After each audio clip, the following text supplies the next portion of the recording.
Il est 10h, Madame, Monsieur, bonjour, bienvenue à ce rendez-vous d'information. L'actualité en Côte d'Ivoire démarre avec cette tradition républicaine. Il s'est ouvert hier les cérémonies de présentation des vœux du Nouvel An au président de la République, Alassane Ouattara. Les corps constitués reçus au palais présidentiel étaient les communautés diplomatiques accréditées en Côte d'Ivoire et les bureaux des institutions de la République et des autorités judiciaires. Des cérémonies qui ont été marquées cette année par l'engagement mutuel du chef de l'État et des délégations reçues à poursuivre les actions de développement en Côte d'Ivoire.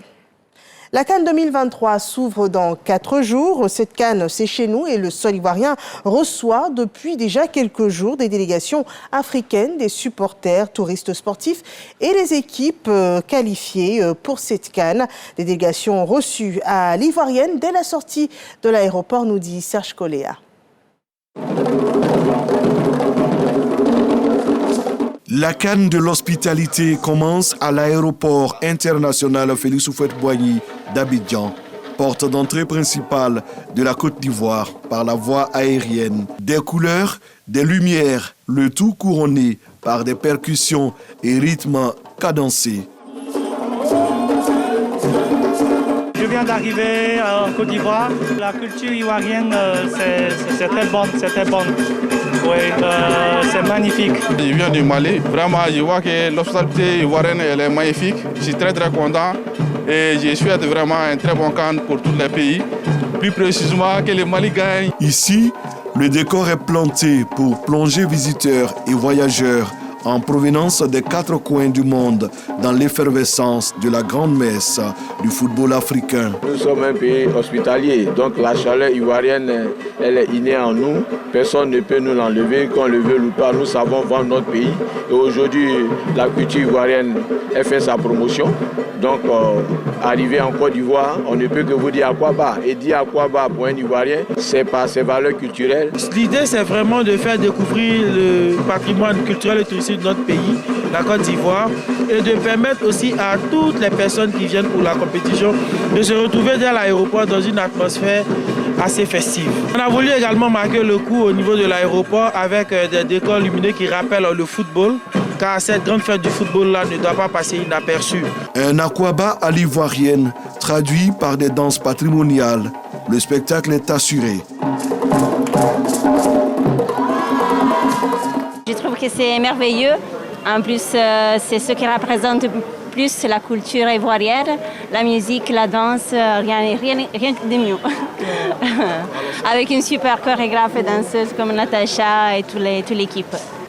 Jusqu'au 15 janvier, cette ambiance chaleureuse régnera à l'aéroport international Félix Houphouët-Boigny d'Abidjan pour accueillir toutes les délégations. Réussir la plus belle CAN de l'histoire, c'est le défi que le COCAN, le comité d'organisation de la Coupe d'Afrique des Nations 2023, entend relever. Et voilà, vous l'aurez bien compris, la plus belle des CAN, c'est chez nous. Et chez nous, le mot de bienvenue, c'est Akwaba. L'actualité au Niger, Salem Mohamed Bazoum, le fils de l'ancien président nigérien Mohamed Bazoum, a bénéficié d'une remise en liberté provisoire hier dans l'après-midi. Il était détenu aux côtés de son père depuis le putsch du 26 juillet dernier. Salem Bazoum, 22 ans, est accusé de complot ayant pour but de porter atteinte à l'autorité ou à la sûreté de l'État nigérien.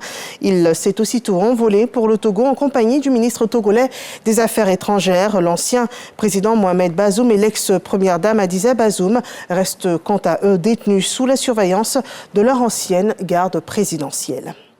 En France, il est attendu ce mardi la nomination d'un nouveau Premier ministre, alors que la Première ministre Elisabeth Borne a remis hier lundi la démission de son gouvernement à Emmanuel Macron, le président français, qui l'a d'ailleurs accepté.